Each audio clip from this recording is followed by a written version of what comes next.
Dean Stott, former Special Boat Service, SBS operator, double world record holder, author. You can argue with someone till you're blue in the face, or you can just go do it and prove them wrong. It's my pleasure to introduce to you Dean Stott, former UK Special Forces, adventurer, double world record holder, star of the TV show SAS Australia, and author of the best-selling book, Relentless. We talked about the support of his wife, Alana, his team behind his successes, and the transition from Special Forces soldier to the civilian world. Dean talked about how he met Prince Harry and the support he got for the world record attempt to raise money for the charity Heads Together. With the most exciting start to any book I've ever read or heard, his book Relentless is a phenomenal read. Dean epitomizes the unrelenting pursuit of excellence, and in his words, you cannot be experienced without experience. Everybody has heard the SAS motto that who dares wins, but Special Forces warrior Dean Stott also lives his life by another powerful mantra, that of the relentless pursuit of excellence. In 16 years of service, Dean rose to the top of Britain's fighting force, taking part in some of the most daring and dangerous operations in the War on Terror and then the private security force, where missions included him single-handedly evacuating the Canadian embassy in Libya. But then, following a horrific parachuting accident, Dean's dream career was cut short, and his ethos was put to its toughest test. Just like the day when Dean's dad said that he could never make it as a soldier, Dean's doctors told him that he would never again perform at the A level. To put it mildly, Dean disagreed. But even those that knew him were staggered by the mission that he set himself. The man who didn't own a bike would cycle the Pan-American Highway, a 14,000-mile route on the longest road in the world that stretches from Argentina to Alaska, passing through some of the dangerous countries on Earth. A passionate mental health campaigner, Dean decided to put up the stakes further by setting himself the task of raising £1 million for charity. With 2 world records in his sights, the stage was set for Dean to rediscover the tenacity, bravery, and downright doggedness that saw him rise to the top of the Special Forces. The final curveball arrived in the shape of a wedding invitation from his old friend Prince Harry. Would he make it back in time for the royal wedding, or at all? Dean Stott is relentless, and this is his story. You can find out more about Dean, his book, and his extraordinary skills at www.deanstott.com and on Insta, Dean Stott. Check out the links below. Thanks for watching and listening. Hi, I'm Damien Porter, former Special Forces operator, high performance living coach from eatwellmovewell.net, and you're listening to my Straight Talk Mind and Muscle podcast. Subscribe for more amazing tips, interviews, and wisdom from phenomenal guests, and get your free copy of my 5-day meal plan and exercise ebook at realketonesaustralia.com. This show is sponsored by realketonesaustralia.com, the best and most effective ketone supplement on the market to reduce anxiety, enhance brain performance, and supply twice as much energy as glucose. You can find all my former shows on Spotify, iTunes, YouTube, Google, Amazon, and Libsyn. Thanks for watching and listening. And we're live. Welcome to the Straight Talk Mind and Muscle podcast, and welcome to my guest, Dean Stott. Thank you for having me. Appreciate it. It was great chatting with you before. Welcome to the show. It's great to have you on. I don't often get an intro handed to me on a platter, but your website did it perfectly. I'd like to introduce you to the audience with a quote from, I believe he's the world's greatest adventurer, Sir Ranulph Fiennes. Yeah. So it says, Dean's journey from Special Boat Service to intrepid adventurer is truly inspirational. I totally agree with Sir Fiennes' quote. I've listened to your audiobook Relentless. I've watched you on the shows and had a little delve into your background, and it's a phenomenal journey, Dean. Yeah, I'd like to be able to bring on the show and share your story. Yeah, no, brilliant. Look forward to it. So the book Relentless sums it up Mm. perfectly. I've asked a couple of people this question. What the hell inspired you to write a book? I mean, that's so far off what we sort of do in the special forces. Yeah, it wasn't my plan at all. As you touched on, I joined. I was in the special boat service, and for me, I was living the dream. I was doing what I joined the military to do. Unfortunately, I had a parachuting accident after 16 years, and so where I had aspirations of carrying on in the military and being as we call it, as you know, a lifer, I soon had to sort of start all over again with my life. I had to pick myself up. I couldn't even run 100 meters. I got to where I was in the military because of my physical attributes, and now I couldn't even, run across the road. And so found myself, without sounding, like Liam Neeson, people with these skill sets tend to naturally go into the security industry. And so that's what I did. I ended up working in the security industry. Was conscious that I didn't want to be going back out to the places that I'd operated for in the military, your Afghans and your Iraqs. I wanted to sort of really excel. Everything I like to do, I like to excel. I like to push myself. And for me, I wanted to try and find a niche within the industry. And this was 2011. All my friends now were working on the east coast of Africa because piracy was at its height. Yep. And I was out in Libya helping set up a project with the British Embassy, but soon identified that there was a lot of, I call them the big five, these large security companies. They were charging 6-7 figure sums for these crisis management and evacuation plans, which weren't actually in place. When you scrape the surface, there was nothing there. And as we've seen more recently on the news in Afghanistan, that seems to be the same, and nothing's changed over the years. So for me, I wanted to sort of like dig a bit deeper into that, and soon realized that actually, there wasn't anything. So there was a huge proliferation of weapons at the time in Libya. So I just bought 30 weapons on the black market, buried in between Tunis and Egypt, and just designed my own evacuation plans, hopefully never needing to use them. But as years passed, I was called upon on a couple of occasions to, sort of activate these evacuation programs. One was when the American ambassador got killed in Benghazi. They made a movie called 13 Hours, and I got a German oil company safely through safe houses that I had from Benghazi back to Tripoli. And then 2 years later, I was asked to help the Canadian embassy, who were now stuck in Tripoli, and helped 18 military and 4 diplomats get safely from Tripoli back to Tunis.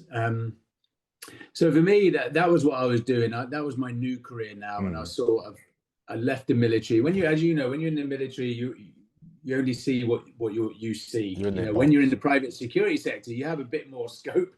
You get to see a bit more. You have a bit more flexibility, especially in your movement and your actions. And actually, I was doing a lot more sensitive jobs as a civilian than I was when I was in the military itself. But I came home from that trip, and my wife had highlighted I'd only been home 21 days in a 365-day calendar. So my yin and yang balance was way off. Yep. You know what I mean? Yep. So something had to change, and that's when I decided to do the world record. And we'll probably talk about the world record, and then because of the success of that, then where I'd previously been working in the shadows, either in the special forces or in the private security sector, the success of the bike riding world record put my head above the parapet, as they say. And that's where book opportunities sort of came. It wasn't something I'd pursued. It's just sort of, as things had evolved in my life and my career, I was then given that opportunity. Opportunity is a great word, Dean, and I'm going to tie all this together for the listeners. Please do. Yeah, they're probably like, this is. I thought this guy was a cyclist. He just talked about burying weapons. Yeah, exactly. And that's look, I was just chatting to Pup Johnson yesterday, New Zealand SAS, and a contractor, and then back into the group. We need a whiteboard sometimes to show people what the hell we've done. Yeah, of course. But Ollie Ollerton summed it up perfectly in our show, using our special forces training and experience in order to help others. And I think that sums up what your book does in different ways. So I think it's great that you've got the book out. I believe it's coming out in paperback soon. Yeah, it's on paperback. So I'll probably go back a bit to where Ollie was talking about Yeah, our yeah, special for sure. forces skills. It's interesting because it's true. You know, I talked about a couple of projects I'd done there, and everyone has this perception of the special forces of being what Hollywood perceives us to be. You know, the biceps, the bullets, and the bombs, which is the offensive action, which is actually 25% of what we do, but 50%, and if called upon, we're very good at that. But it's almost like that's the fallback option. You know, 50% of what we do, as you know, is support and influence. It's hearts and minds. It's being embedded with the locals, understanding the demographics, the politics, the tribal influences, getting a ground truth. You know, not what's being relayed by the media. You know, what's actually happening on the ground. And so, I know that was the success of what my security industry was, actually not using the skill set of defensive action, but using those additional skill sets and being able to sort of help people out of situations, which is as Ollie's touched on. But yeah, sorry, Relentless, sorry to disturb you. So Relentless in UK and Europe was released in September 19, hardback, paperback. Since then, me and my family moved to the US. We moved over October 20, right in the middle of COVID. Wow. You know, yeah, while the world was paused, we sort of took advantage of that situation. We always wanted to move to the US. You know, there's been a lot of cross training with me in the American Special Forces. My wife, you know, loves it here. And so, yeah, we just packed up 8 bags, 2 kids, no real plan, and sort of came to the US. And, you know, for us, it's probably one of the best moves we did. But when we got to America, because of my story and sort of exposure, you know, People magazine, which is huge magazine here in the US, wanted to do a 4-page special on the family. And I was asked to go on a gentleman's podcast, Jocko Willink, who's quite big. Yep. And so I reached out to my UK publisher and I said, look, I'm going on these shows. Can we get some books over here? And because 18 months had passed since my book launch, you know, there wasn't really much drive from them. So Jocko took my book to #1 on Kindle. And Brilliant. so my wife, who, as we share my story, you soon realized she's the brains behind the whole system. You know, she reached out to them and said, well, look, you haven't launched in the US or North America. We will buy the rights to that. So what we've done is we've bought the rights for North America. And as you may have seen with the book cover in UK, it's very dark. You know that's typical UK publishing. They're like a dark face and a couple of frogmen, whereas America is about light and hope. So we've redesigned the book cover. We've Americanized the book. Unfortunately, we've had to take the likes of Serrano, Fiennes, and Leveson Wood, who are great explorers and very well known in the UK. But over here on this side of the pond, they're not well known. And so we've replaced that we've kept Bear Grylls. We have Admiral McCraven, who we know, who tells you to make your bed, and Jocko Willink. So yeah, it's almost it's the same book, a couple of additional stories in there, but almost a second launch. And you know, as showing you the cover, awesome. You wouldn't get away with that in the UK, but over here in the US, you know, carrying a big gun with ammunition strapped around your neck, probably an attractive draw. So yeah, so that's what's being released on the 28th of November is Relentless US. Oh, that's clever. You know, communication's key, Dean, and it's about how you're putting that message across. So it's really interesting that you pivoted from putting that story, the message across in the UK when it was launched and who it resonates, but literally being able to, and it comes from what you said, that 50% of hearts and minds on the ground, you know, reading the room, and then communicating to them. I mean, geez, I just had a message from a 20-year Special Forces veteran. Sorry, not veteran. Is still serving in the US, and it went something like, "Bro, I don't know what the hell you're doing, but my wife is watching your How Not to Die series." I just do a little series on situational awareness, and she hasn't listened to a word I've said for 20 years. That's the communication. Yeah, it's the power of social media, and you know, and I'm always conscious that, you know, because I think we all have, without a doubt, you know, the guys that we serve with, we all have a book or books in us. But yeah, I think, you know, I was very fortunate to be able to sort of share my story, and I think, as you know, having read it, I was very respectful of the Special Forces community. I sort of literally got to the phase one of selection, and then I stopped, because the books are almost like three books in one. The first third is my childhood and my military.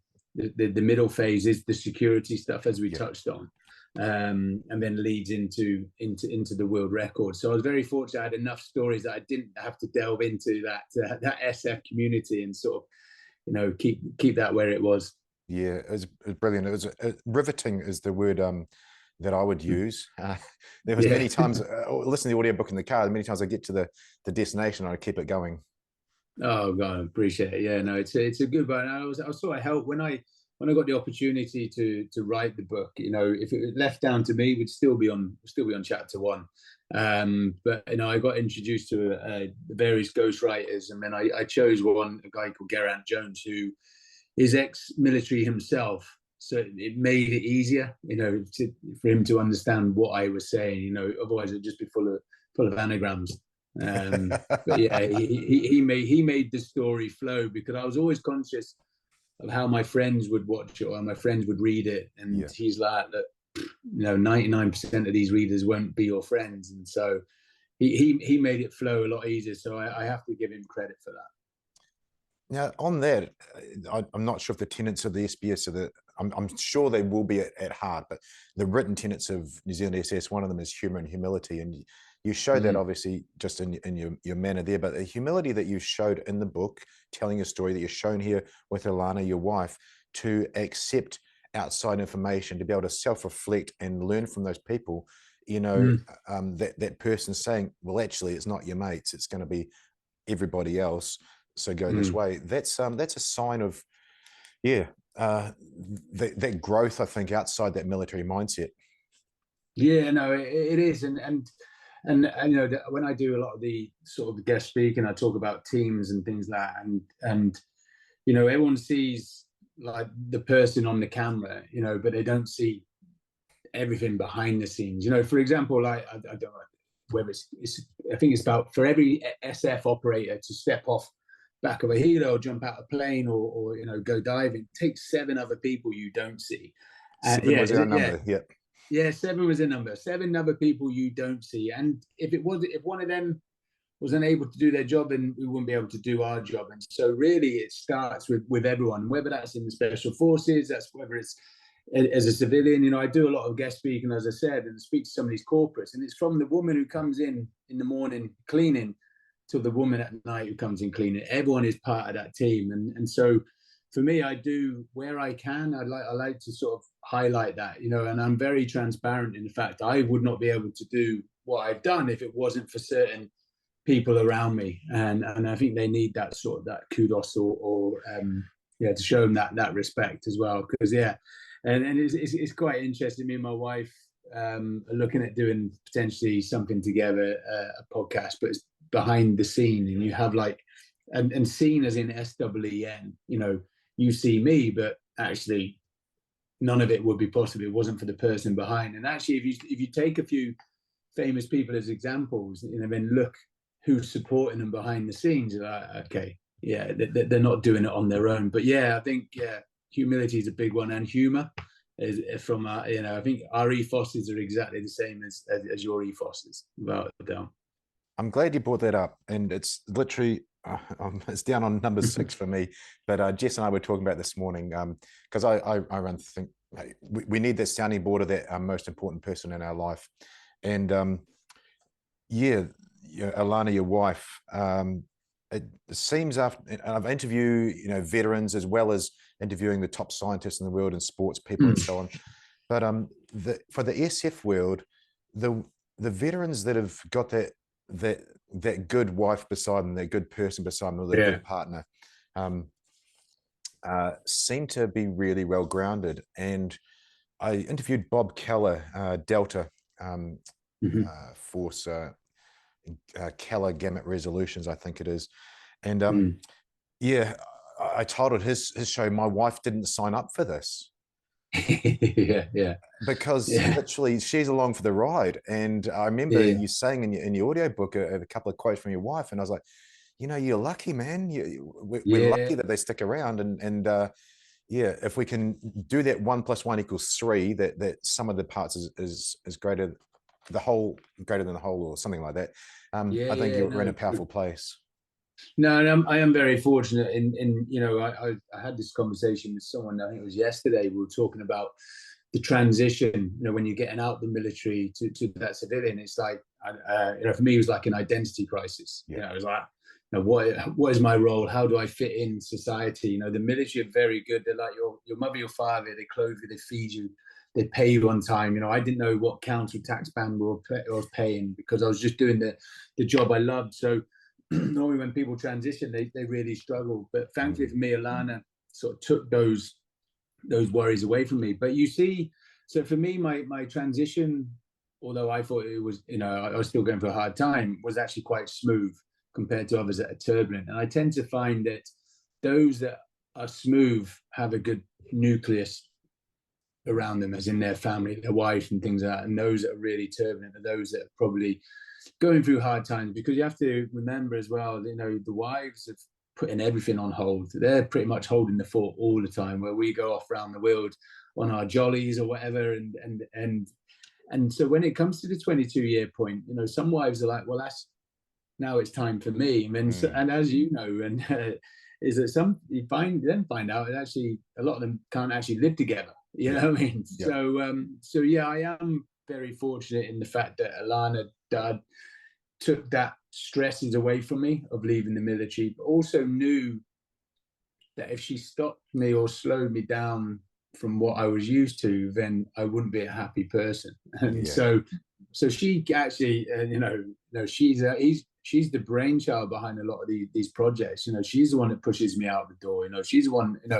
It got to the point where, like I said, I'd have been home 21 days in a 365-day calendar, and that's when we sort of got it wrong. But it all came down to communication. We just spoke about it and then just moved forward from that. But yeah, very, very fortunate. I'm trying to be very careful about not ruining the book experience for people, because it is absolutely riveting. But look, I think the wife podcast is a great idea. I asked Bob if we could get the wives on, because I think we need to share their story. So I wish you all the best in that, and it's going to go great. And if I can help connect, then please let me know. You mentioned Alana kicking out the door, and we literally did it in about 2 or 3 words. You're a Guinness World Record holder. Yeah. Can we talk about your Guinness World Record, a broad brushstrokes of what it was, and how hard, so it's 3 there, how hard it was to prepare to break the world record? Yeah. So I'd come back from evacuating the Canadian embassy, and my normal sort of SOP, standard operational procedure, was I would just launder my clothes, repack my bag, and just put the phone on charge, because I was working very much ad hoc crisis management around the world. And one of my shirts was covered in blood because I'd administered first aid at a road traffic collision on the border. And so I said, Alana's that, or what's this blood? And I sort of explained what I'd just done. And she said, have you heard yourself? It was almost like a throwaway comment. The fact that I just evacuated the whole of the Canadian embassy on my own, 18 military and 4 diplomats, and it was almost so nonchalant in the way that I sort of addressed it, that it was then that we sat down and identified I'd only been home 21 days that year, but I had disconnected from society. What my normal wasn't normal. But this is where the pin dropped. This was now 5 years from me having now left the military, and I hadn't come to terms with the fact that I'd left the special forces. I was trying to match that adrenaline rush that I had when I was in, without actually realizing I didn't have that top cover. I didn't have my mates come in to rescue me, and I didn't have access to UAVs, helos and aircraft. And so something had to change. And I think chapter 16 is called Dead or Divorced. Yes. That was that's the conversation Alana and I were having at this point. It was like, if you continue, you will either be dead or you will be divorced. And so something had to change. So my injured leg at this point now, I've neglected my own sort of physical and mental well-being because I've been so fixated on doing work and projects. And my injured leg now is 2 kilos lighter than my good leg because of the muscle wastage. And Yeah, so for your listeners, so with the parachute injury, I tore my ACL, my MCL, my lateral meniscus, my hamstring, my calf, and my quadricep. So all the supporting muscles as well. So Alana was now a property developer, very successful property developer, and she said, "Look, don't need to be taking these risks." So I took a sabbatical from the security industry and I started joining Alana in these property development meetings. You can imagine with my backstory, sat in these architects and planners meetings, I wasn't really interested in what they were saying. I actually wasn't really listening at all. And my son, our second child, my son had not long been born, so I was sat in the corner just holding him while Alana was doing all the work. And she said she looked over and she could see that glaze over my eyes and said, "Look, you need to do something to keep yourself physically and mentally engaged." The So I'd not 1,000-yard long steer does kick in, doesn't it, Dean? Oh yeah, exactly. And and she always said that you need to keep busy, but not smuggling people out of borders. And so I just bought a push bike off Amazon. I was cycling to and from the office, about 8 miles there, 8 miles back, but just being not physically active again, but actually doing a bit of cardio again. I felt good. It almost felt like a huge weight off my shoulders. Just being out in the fresh air and being able to sort of drift away. That's the good thing about running and cycling. You just drift away and sort of daydream. And I'm a big daydreamer, which is probably why I was good at this challenge.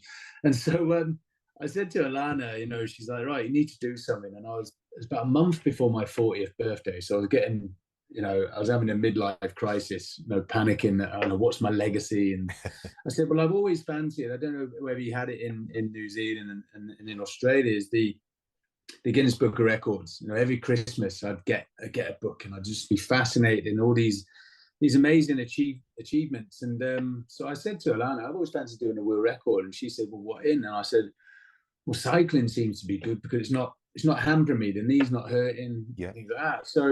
So I was thinking, more something more shorter distance. When Alana then found the world's longest road, which runs from southern Argentina to northern Alaska, which is 14,000 miles over 2 continents. So because of the curvature of the Earth, it's equivalent to cycling from London to Sydney and then another 4,000 miles. It's that long.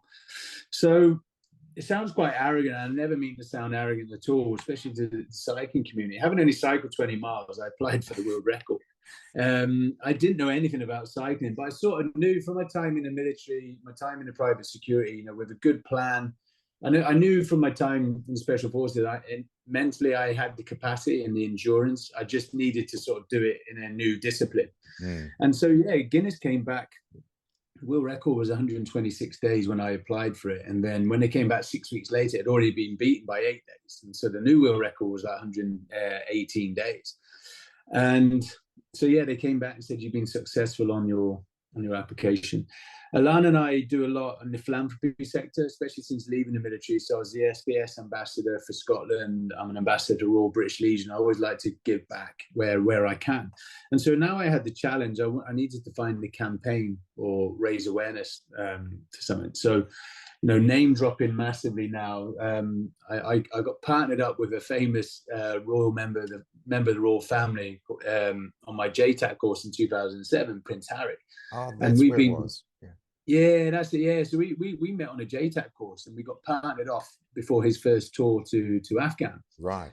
And so him and I were working together for the 6 weeks, and then obviously we just then became good friends and maintained that friendship. And him and I had done some stuff before in charity, but more behind the scenes. And this was the first time I was going to sort of come out in public with him. And so I told him what my plan was, to cycle the world's longest road. And then him and his brother and Kate were just about to launch a huge mental health campaign called Heads Together. And so, I got introduced to them, the Royal Foundation, and I set a target of £1 million. So I trained for a year. Like I said, I didn't know much about cycling. I just took a military set of orders, put it on the campaign, and just crossed out ammunition. And was quickly learning how to cycle. But for me, where I was doing a lot of research, but I wasn't getting that key information I needed for this challenge. There's a lot of magazines and books. And so, as you know, in the special forces, what we used to do when we used to come off the ground or on training, before we clean our weapons or have food or do anything else, get showered, we'd have a hot debrief, Mm-hmm. And there was three very simple questions, what worked, what didn't work, and if we were to do that again, what would we do differently? So I thought the best people to speak to are those that had done it before me. So I reached out to the previous record holders, and what was really, really comforting and nice is that they were quite open to share all their knowledge and their information and experiences, and as I've done for others as well in the cycling world. And they all started in Alaska and finished in Argentina, but all their issues were in South and Central America. So for me, it was like, why take a gamble with the second half of the challenge? Why would you not, where, their issues were like bureaucracy, languages, spares for the bikes, potential natural disasters. I thought, well, why take a gamble with the second half? Why not address those issues early and get them out of the way? And so that's what I did. One of the things I was quite proud of is I actually turned it 180. Just because everyone else went that way didn't mean it was the right way to go. And decided to start from Argentina on the way up. But I trained for a year. I was very fortunate in the military to, what was unique about this challenge is we had everything from plus 47 degrees centigrade in the Atacama Desert to minus 20 degrees centigrade in Alaska, and everything in between. And so very fortunate in the military to have served, being in the desert, being in the jungle, being in the Arctic, but I've never done it on a bike. And so for me, I was trying to replicate those circumstances. The closest I can get to the Atacama Desert was to fly out to Dubai for 2 weeks and do some heat training there. A friend of mine had a CrossFit gym in Thailand, and which is the same sort of humidity as Central America. So I didn't cycle in Thailand, but just went out to the CrossFit gym. Altitude as well. The biggest climb on the Tour de France ranges between 21 and 23 kilometers, depending on what route they're doing, what year. Mine was 67 kilometers from sea level to 4,500 meters in a day. So to replicate that, I trained in an altitude room. So I was literally trying to just put myself in similar circumstances, so that when it came to the day of the race, I knew that I could satisfy myself and compete in those, and not compete, but be able to sustain 8 to 10 hours cycling each day. And so that's what I did. And then I set off on the 1st of February 2018, still with a 117-day target. I was aiming for 110 days, and it wasn't because I wanted to smash the world record by a week. When I was looking at all the potential scenarios and situations, there's not really many contingencies other than cycling it. But there was stuff that was out of my control, like natural disasters, coups, third-party influence. So should I encounter that at some point along this challenge, I had that week's fudge, that it would eat into. It wasn't eating into my world record. And so, that was my target of 110 days. But, without spoiling it for your readers, as it sort of unfolds, things happen along the way, which really sort of changed my objectives, changed my timelines. But it's a great story. Your obstacles you overcame, the stories are the one that stood out. I was actually telling my buddy at the fire station on shift the other day, you're cycling at 45 degrees for a couple of days straight because of the wind. I was living in Scotland, Aberdeen at the time, so I was used to winds, but I'd never seen winds like it down in Ushuaia, Tierra del Fuego. It was as you said, it was like 50 to 60 mile an hour winds. And so on the second day, I've got pain in my good knee. And so the team are off. We're measuring the bike, make sure the bike fits right, the cleats, everything was where it should be. And I'd never had this pain even through the whole of the training. It was unique. So we filmed me cycling, and I had a friend who was working with Team Sky cycling team at the time. And so we sent the video to him, and his team and the analysts had a look at it, and they said, oh yeah, because the winds were so strong, and as you touched on, I was cycling at a 45-degree angle to keep the bike straight. And so it was actually the torsion in the knee which was giving me pain.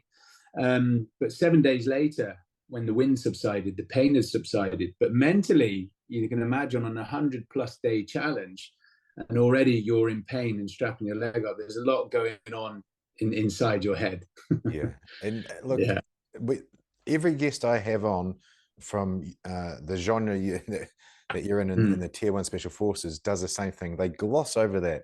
I've interviewed Eric Miari's almost a year ago now, many SMUs, a lot of single person missions. And Yeah. oh yeah, and I was shot, and then I was like, hang on a sec. Yeah. The actual normal people want to go back and hear this. You're in Yeah. pain for 7 days, Dean. 7 days of this. Most people can't handle a couple minutes. Yeah. Maybe we could just elaborate on that a little bit. Yeah, of course. How you got through that? I mean, that mental fortitude there is immense when you're looking at 110, well, 108 more days of that. Yeah, obviously, when Sky came back with that information, I knew that pain, about sounding thing, pain is short lived. For me, so the challenge 117 days, I broke it down into manageable bite sizes.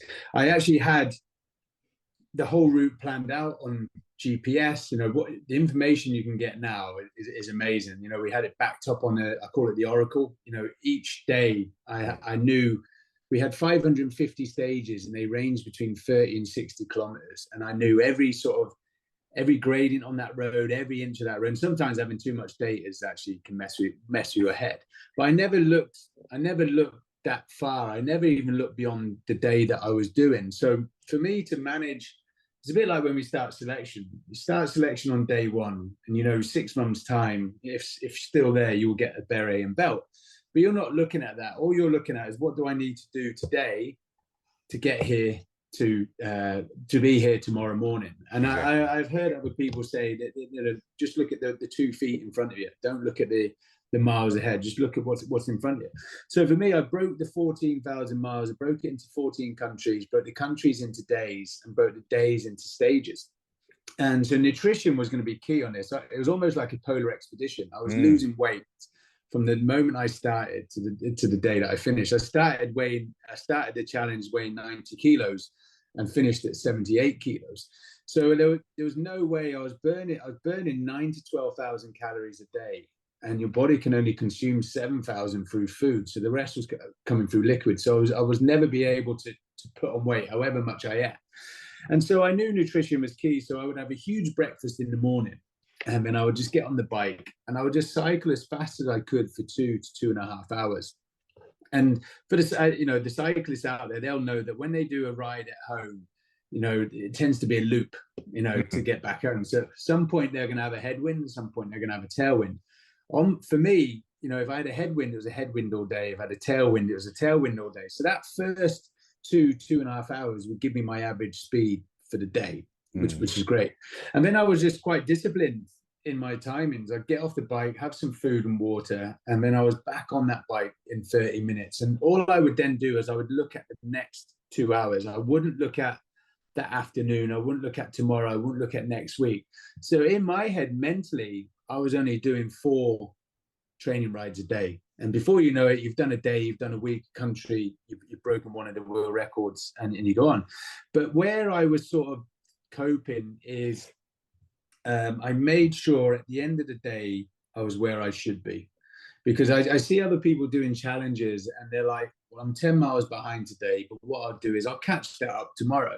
Yeah. Well, you don't know what curveballs or what tomorrow is going to bring. And you could have another bad day and maybe 20 to 30 miles behind. And that starts playing with your head mentally. So for me, I always made sure by the end of the day, I was where I should be, because mentally going to sleep at night, I knew where I was, and I was ahead. And actually, I think the worst position I was in by the end of the first week, the 7 days that we touched on, I was 39 miles behind target. But my target was still a week ahead of the world record. And from then on, it was all gains. So it didn't, although I was in pain, I knew I was still hitting the targets I had to. And then thankfully for me, when the wind subsided, that torsion in the knee, the pain all disappeared as well. And then it was actually, I would say pleasant. It was a bit more, it was nicer on the mind and nicer on the body from then on. Yeah, that pain, what it does to your brain, it just talks to you the whole time. That's a brilliant way of putting it, that one foot in front of the other, and breaking it down. and that mental state that you talked about. I'll just note you were very clever scientifically, actually seeking out some reputable people to prepare you for it.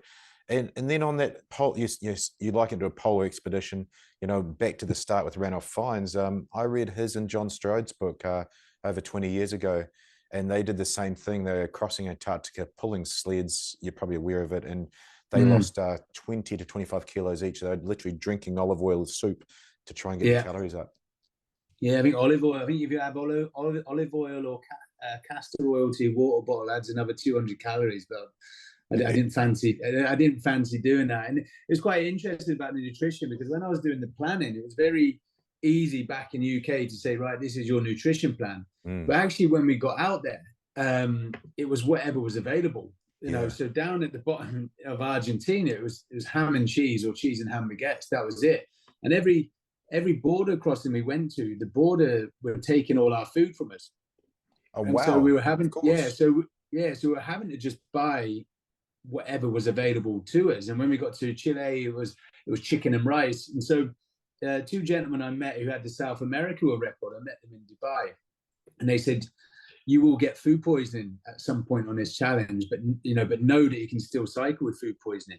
So we'd done Argentina and Chile, and we were able to go to the shops in the evening and get food from the gas stations. When we got to Peru, it was very desolate. We were on the coast. The gas stations, they had no food there, and the shops were shut. So we're having to dine out in the evening. And so, I got food poisoning twice when I was in Peru. And, yes, you can still cycle with food poisoning, but it wasn't pleasant. But my decision to go from south to north, from a cycling perspective, was a good decision, because I had a tailwind all the way through Peru.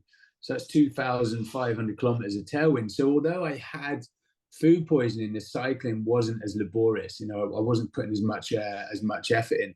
But also 4 weeks into the challenge, anything less than 150 miles a day wasn't enough for me. So I was now physically and mentally getting stronger as a cyclist as well. Oh, brilliant. Yeah, it happens in those long endurance races.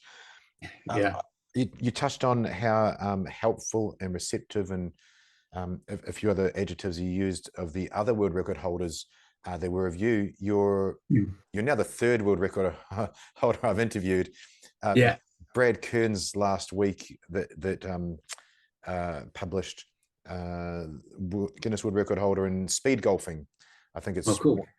I'm not sure how many rounds it was, but he thought it would have been easy. Okay, I'll just do this. He's a world level triathlete and a pretty good golfer, but didn't work out. He had to prepare for a long time, and he went to those people as well in a completely different genre than cycling, Dean, and all those people were just so happy to help him and give him that good advice. I think it's a community. I think it is. I think they give you respect. My sponsorship marketing team, when we first came up with this project, we did this SWOT analysis: the strengths, the weaknesses, the opportunities, and the threats. And the only weakness that came back was my arrogance towards the cycling community. That this guy, 40-year-old, and doesn't look like a cycler, thinks he's going to cycle the world's longest road, being a novice. But no, thankfully, no one in the cycling community said that. I can see how it could be perceived by those that do this for a living.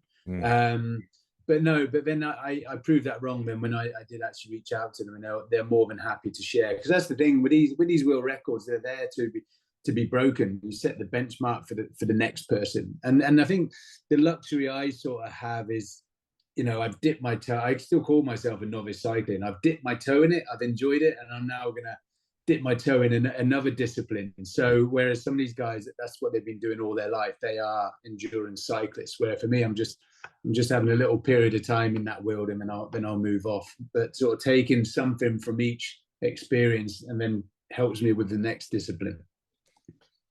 And on that, the chapters, and we talked about John McPhee, Delta Force Sergeant Major, just before we started recording. I try and listen to the Sergeant Majors, because they've been around a long time. They know a lot of things. Exactly. He talked about what chapter of your life are you in. Are you at the start of the book? Are you at the end of the book? You turned another chapter and you popped up on SAS Australia, the TV show here. How did that come about? And more importantly, how did you find it, being out of the SBS Special Forces world for so long? Yeah, I think for me, so I think chapter 19 in the book's called SAS Who Dares Win. So in 2015, I received an email from a production company called Minnow Films. Ah, yes.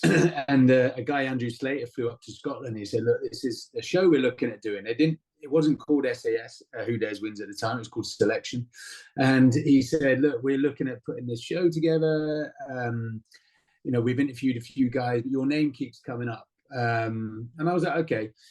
And he said, would I be interested? And I said, yeah, of course I'd be interested. But at that time, I was very much deep in that private security sort of world. And so I wasn't, I was always quite hesitant, because there was a show back in the 90s or late 90s called SASU Tough Enough. And it was a train crash. And I was like, I don't want to do that. I've still got a reputation within the community. I wanted to sort of keep that.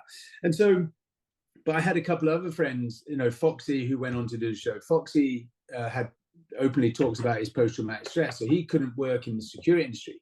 And so I knew that he was looking for work. Ant was a friend of mine from C Squadron. I know he was, looking for work. So I actually connected them guys to the show. I then spoke to the SBS security cell, and then a week later I was in Libya, and I got a letter from the MOD basically saying, step away from this show, we don't want you doing it. And for me it was quite easy, because I had a lot going on at the time. And then Ant and Foxy went on, and then obviously became a great show, turned their lives around completely, which is great. And so then I got approached for season 2 UK, wasn't interested, and then so it sort of came to me in the period of my life where I'd now left the military. I was now a public figure. My bike ride, my book, my head was above the parapet. I wasn't still, hiding in the shadows. So it was a bit easier. I'd sort of taken that leap of faith. But my next challenge, when I did the bike ride, my next challenge was to kayak the River Nile.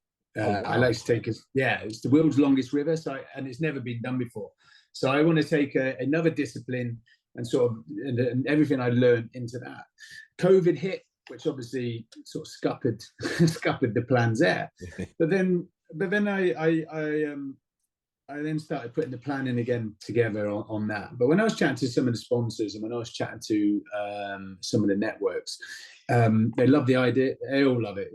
It's great. It's a great challenge, and it's never been done before. But unfortunately, we're in a world. It doesn't matter how many world records you've got, or how many millions you've raised for charity. It was like, how many Instagram followers you got? I was like, really? Oh, no. We're in a society where it's sort of really all focused on how many eyes are on you. So I thought, okay, that makes sense. So I put the Nile on hold, and then literally it was within a week, SAS Australia rang me and said, look, would you be interested in this? And I thought, yeah, let's do it. Let's take that leap of faith and go do that show, because then it helps raise your profile.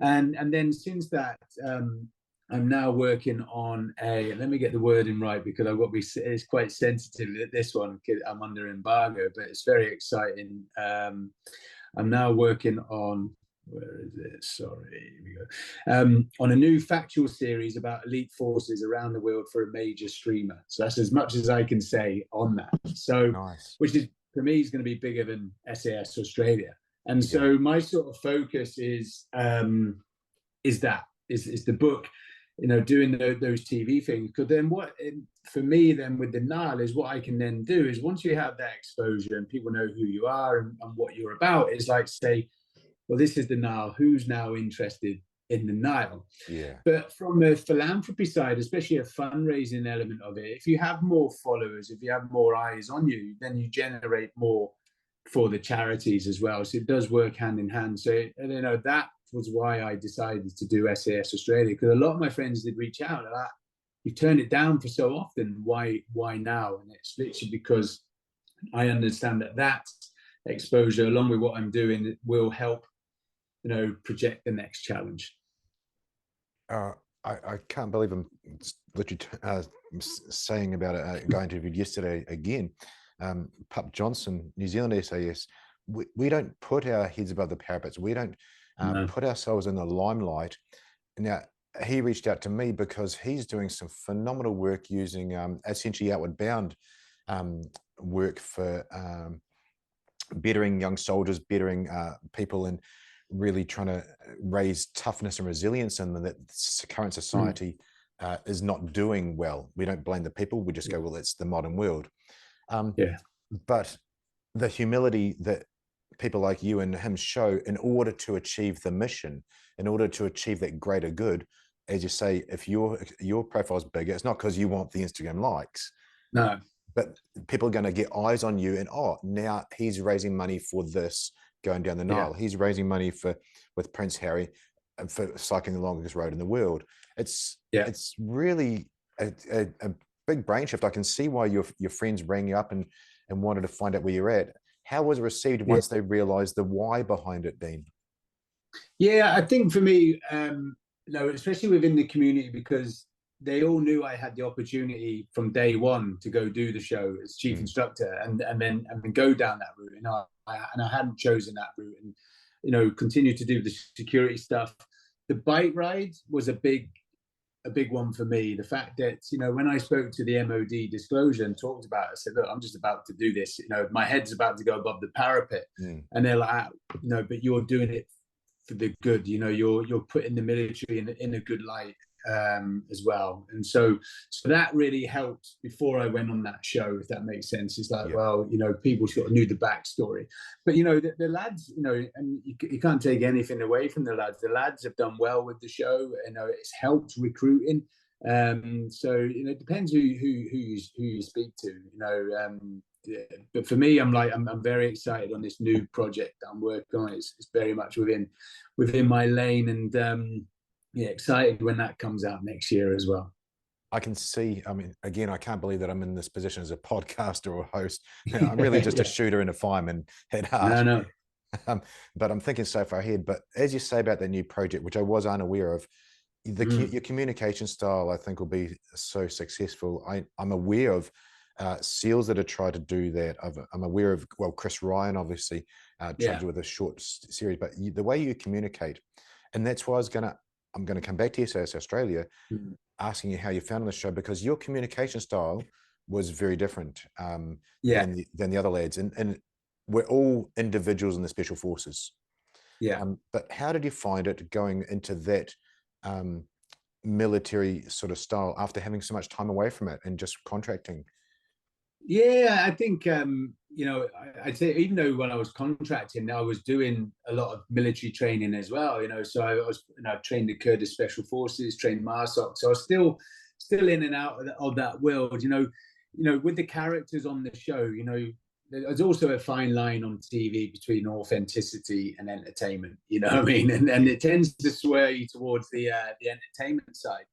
But for me, it's all about being authentic. I'm not going to go on there and scream and shout, because that isn't actually me. I sort of take into this, and I think I mentioned it in my book as well, about being an instructor on the commando course and being an instructor at the dive school, the senior dive instructor. When I was a young lad going through these courses, you have those instructors that just scream and shout at you all the time and curse, and it's like, and you actually, your sort of respect for them, you don't really have as much respect for them as some of the other. It was more the quiet ones, the ones that would still shout, but only because you let them down.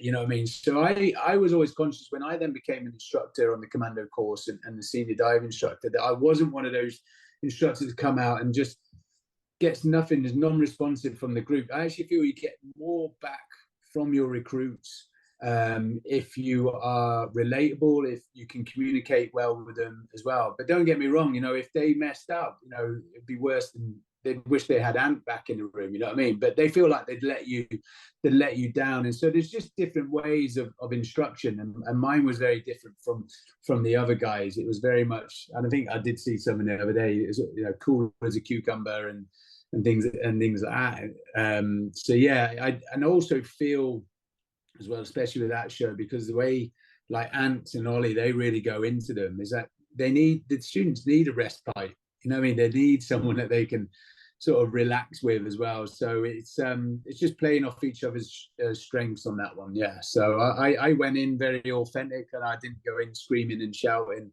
unless I had to. Jess and I went to a parenting seminar a couple of days ago by a woman called Maggie Dent about raising boys into men. And just as you're saying those things, it's the same thing. You know, you're talking about those people, they want to essentially want to work for you, want to please you, and you only rack up when, you know, they've done something wrong. You know, often we don't need to do that yelling at kids, at grown-ups, because they already know in their head, and they're already beating themselves up, and sometimes they just need a different approach. I'll never forget a New Zealand SAS Sergeant Major. He used to almost whisper the orders, and everybody, no one missed a bloody word because it went silent. Yeah. You know, Yeah. strained to hear every word, and you did not want to disappoint that guy because you would, it was just in your head. Yeah, but also, you know, the listeners, like special forces, especially tier 1 special forces, they don't shout at all. Exactly. There's no need to shout. You know, they'll give you your instructions, and the course is hard enough as it is. You know, it's difficult. It is. You don't need someone shouting in there. But the reason they don't is because some of the other courses, like P Company, the Commando course, we do shout at them because some of them need that, especially when they're a bit younger. They need that motivation. They take that shouting as motivation. Whereas in the SAS and SBS, you know, you have to be self-motivated. So you can't, you know, when times are hard, when you're on the ground behind enemy lines, you're not going to have your corporal or your sergeant shouting at you. You know, it has to be inside here. And so that's why they don't need to shout. So that's why, like SAS Australia, you know, that's where the authenticity and the entertainment sort of, it's very much entertainment. So it's a great show to watch. We sit here watching it, and I'll say something, and about a minute later it'll happen, and Jess goes, "How did you know that was going to happen?" So, sort of been there and done that. Yeah, been there, done that. Yeah. You know that it is a great show. Actually, it's clever how they've done it, and it's good to see it continuing. Yeah, and I think recruitment wise, especially now we're in a period, you know, where there is no Afghan in Iraq. I think, you know, chatting with some of the forces that I've been visiting lately, they're all suffering with recruitment and retention. So these sort of shows on like Top Gun Maverick, that's probably helped the Navy again over here. But they all do hope. It gives you a little snippet and insight to the military. But you know, again, it's not always like the shows. I'm glad you said there's a little bit of a segue that I can use, because I wanted to come back to something you said there. A lot of people don't know what soldiering's about, and a lot of these new soldiers don't know what the hell it's about as well. And it's about being comfortable in chaos. You talked about the road traffic accident when Alana held up that shirt. You know, you would not be able to function at a horrendous road traffic accident if you had not been inoculated to that prior, if you were not a competent operator in that chaos.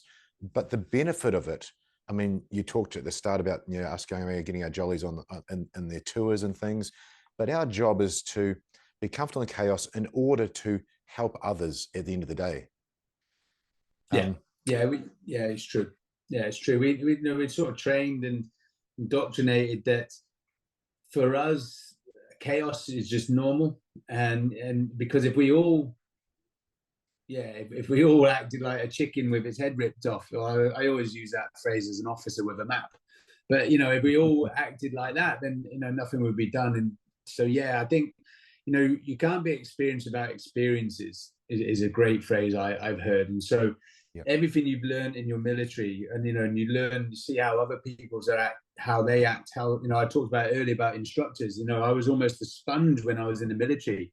You know, I like that, I don't like that. You know, that's how you should act in this situation. It's not that you weren't, you know, when you hear, like, when you go in these situations, are like, you're fearless. No, we're not fearless. It's just we manage to control and learn from previous experiences, and sort of takes it into all the others. So, you know, again, we do a lot of the guest speaking. There's a lot of Fortune 500, FTSE 100 companies, these boards, who are fascinated with the military and how we can stay calm and collective under such stress, in these environments. And there's no way that they would ever be able to replicate the situations and scenarios that we've been in. And I think that's something we're fortunate to have experienced.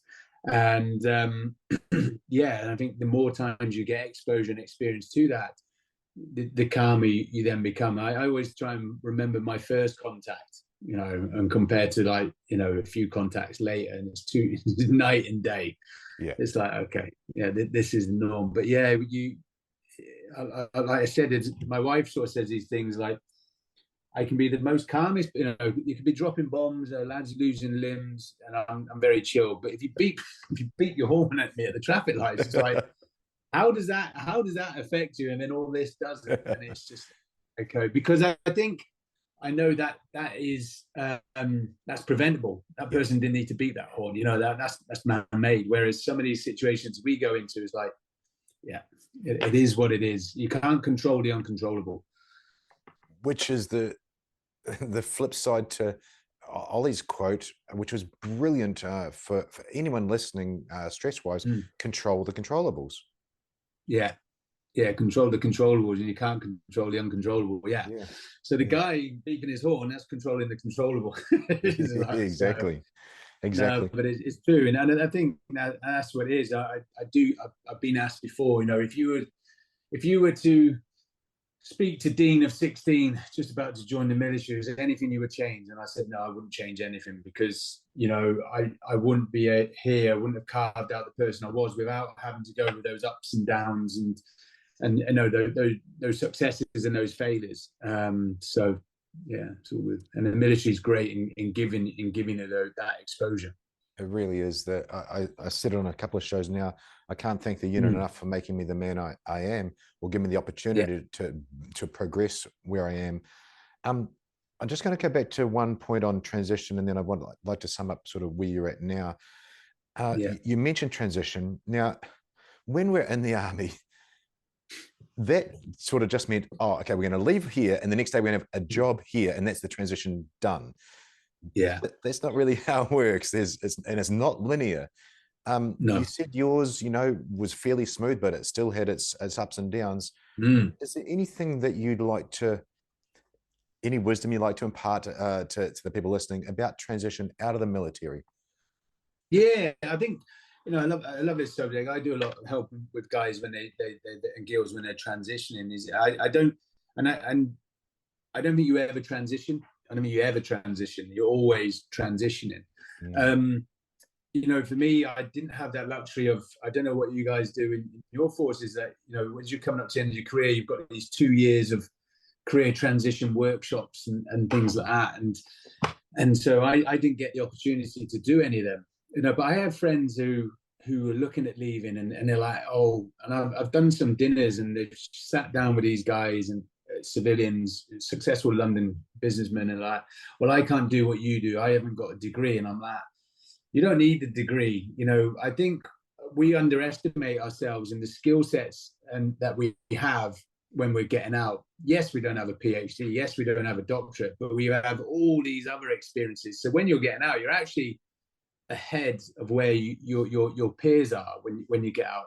It's just all about understanding the language, of corporate compared to military, and also really sort of coming to the fact, the reason I think I've been successful, a lot of people say, is I can communicate whether you're a member of the royal family or whether you're a young lad on the street in Somalia. You get the same. Whereas I think some people, when they get out, especially the military, they don't realize that they're no longer in the military. You can't, we have a dark sense of humor. We have, there's a time and place where I do that, and there's a time and place that I don't. But I think a lot of people just like structure. They like to know what they're doing. But for me, it's don't underestimate those skill sets that you've got. We have so many. We're in a world now where it's all on data and things like that. I give an example. When I took UK trade investment, oil and gas, to Libya, to these 5 big oil and gas companies to promote their organizations to the Libyan oil and gas. Yep. And these guys on six-figure sums at least. not one of them got their presentation right. The slides were incorrect. Some of them weren't confident in being able to talk in an audience. And it's like, wow, we stand up in front of hundreds, you can, and sometimes you may have to, present to the brigadier or to the guys in front of you. So we're at a young age are confident in delivering orders and being able to talk in an environment where some of them aren't. A lot of people in the corporate industry don't like, especially now, they've never experienced failure or don't know what to do in a crisis. Whereas majority of times we're dropped in a crisis, and we will, your start point's there, your objectives there. You just, however way you're going to make it happen, you will achieve that objective. Yes, if it doesn't go to plan, don't worry. Let's sort of, let's react to the situation on the ground. Whereas a lot of people in the corporate industry aren't used to that. So I think that's where they're the sort of skill sets and they're the benefits that the ex-military bring to the corporate world. So for me, for those that are getting out, is don't underestimate your abilities that you already have. You have absolutely nailed it. And I say that again from experiencing guests on the show and people in this the world. I mean, there's Pat Mack. Oh, I don't know how good this going to go. The basic dude stuff. He's got those basic skills that kids watch his videos, that mums watch his videos.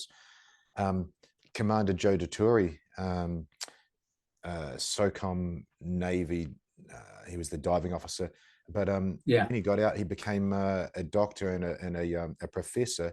And when he was delivering his thesis, they said, "That's the best delivery we've ever had." He's like, "Well, I presented to Congress. You guys, I'm telling you guys my actual idea. I think it'd be pretty easy." No, it's true. It's we do underestimate what we've got, and like I say, we've been in situations that you could never ever replicate again, and each time we go in those situations, scenarios, we learn something. It's how you then sort of take that experience and knowledge and then drop it. I did it on the bike ride. I talk about, when I talk about the success of the bike ride is the plan, when in fact by the end of the story, the success of the project was being able to be that reactive to the situation changing, because it was changing every day. Even to the last 2 days, I was changing the plan. Absolutely. I think I stole it from Dan Prunk or butchered it from Dan. As life is not linear. No, not linear at all. Sort of bounce. You get your padded shoulders on because you'll be bouncing your way through. So where you're at now, Dean, you're in the USA. You've spoken about the Nile, but what's the next chapter? What do we got to look forward to? And then we'll obviously talk about your website and things, and then finish up. Yeah, so we obviously have the book coming out on the 28th of November. We've talked briefly on a little bit snippet about the new show next year. Again, I can't really divulge too much on that. But can I ask what platforms it'll be on? It's just one of the mainstreamers is all I can say at the moment. Yeah. So mainstreamer, but it'll be global. And I think we talked about it briefly before I came on. There's 2 Dean Stotts. The feedback when I did the book, the feedback from the book was, great endurance athlete, blah, blah, blah, but you are the security guru. So, when you see me doing these challenges, doing these books and TV, still very much behind the scenes, I'm doing a lot of the crisis management around the world. We got hundreds out of Afghanistan. We're now working on Taiwan. And so it's maybe not me physically going in, like I used to be, because my profile has been exposed, but it's helping those guys and girls who are transitioning out, who want to remain in the shadows, and sort of giving them, a lot of guys get in touch with me. I'm getting out. Is there any work? And I understand my time during that period, is nerving, worried if there's anything out there, and I sort of try and put work in their direction. So for me, I sort of use my platform, talk about these podcasts, and people then realize, oh, this guy still is in that security world. And then I'm almost the conduit to those that are still delivering on the ground. So yeah, still doing that much in the background, working on a new book on security, sort of really more, not so my stories, but almost a business book. You know, if you're looking at getting into the world, you know, the truth Yeah, and the expectation versus the truth, but almost you know, my sort of anecdotes and lessons I learned along the way to sort of help people, you know, as they enter into this world, whether that's close protection, whether that's consulting, whether it's surveillance or whatever. brilliant. And maybe a book for those that are transitioning. Yeah. That would be great. We need that roadmap. Yeah, exactly. Yeah, I think we do. I think you know, I think we know, you know, when in the military, we know if you put a situation or put us in a crisis, we're good. But it's like, who do I speak to about tax? You know, who do I speak to at the council? It's just those other things which normal civilians have been used to since, you know, day to day. We're not used to that, and it's almost like entering an alien environment. So yeah, so maybe yeah, you're true. Like a little roadmap. I know that it is getting better. You know, one of my friends did get out, you know, sort of digressing now, but he got out 2 or 3 years ago, and he's like, you know, I had to help him write a security proposal, and I said, well, what did you do on your transition workshop? And it's still all they were doing were CV writing and interviews. And I was at, well, I've never written a CV and I've never had an interview, but you know, I need to know how to write a contract. I need to talk about NDAs and such. So yeah, I think if they can bring more of that business side, you know, it would help them. Absolutely. But and also with the transition that we're crayon sort of guys sometimes. What I'm Yeah. seeing more now with the mental health space of transition is former servicemen, so veterans being used, veterans upskilling themselves, like Dan, like Resilience Shield, and you know, Tim Curtis and Ben Pronk, all those guys.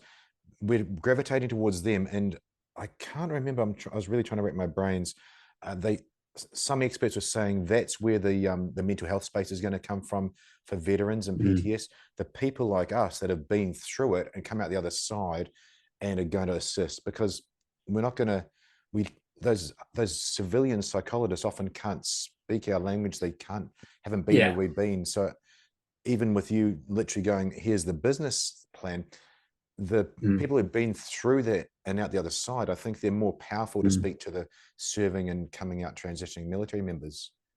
No, I think you're right. I know back in the UK, it was like some of the guys in the special forces were looking to be like psychologists, because and they could help those from the like the Green Army, because they're automatically got their respect. But where there was a gap with the special forces guys, because they're not going to speak to their friends, and then like you said, when they go speak to a civilian, they won't understand what they're talking about. But yeah, I think you're right. I think hopefully that cycle, you know, of us sort of coming back and helping. But also, you know, you look at the, you know, my sort of peer, the guys that I joined up with now are now RSMs, are now commanding officers. So they've been through what I've been through. The sort of the mental taboo now is probably a generation behind us. And so, or I don't think it was, I think they were aware of it. They just didn't know what resources they had or who to speak to. Social media is a great thing. Like now, like guys that I know who are RSMs and commanding officers, they can reach out to people like me or other people or charities, know who to bring in to talk to. So I think there is a change. There's a new wave sort of coming in, and it is good to see. I've been to some of the military camps where I've been guest speaking, and you know, on the walls there's signs, you know, signposts where to go, who to speak to. You know, that is still a taboo when I was in. Yeah, you just didn't talk about it. Unheard of. But you're absolutely right about the generation becoming the leaders. I had the Sergeant Major New Zealand Army on. Now, when I knew Moo, he was assault group commander for the counter-terrorist team.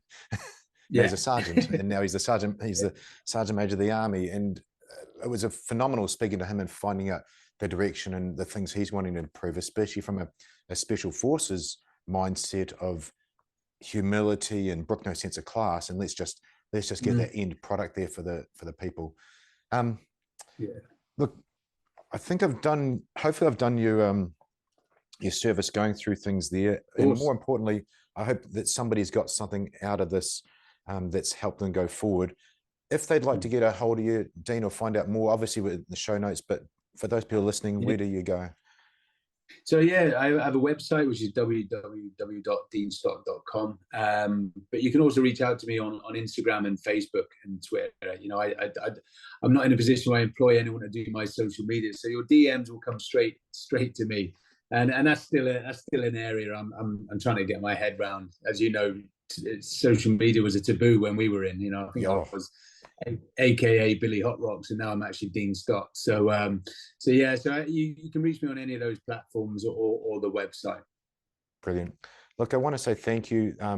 The humility you've got of, you know, me reaching out to you and you agreeing to come on the show, I absolutely Pleasure. appreciate it. It's an honor. And if, like Ollie said, you know, using our special forces and training and experience in order to help others, I'm sure somebody Yeah. would have got something out of this. And I wish you all the best in the next chapter. I'm looking forward to watching where it goes. I'll come back after the now. Good man. Cheers, Dean. Yeah, brilliant. Cheers, Dave.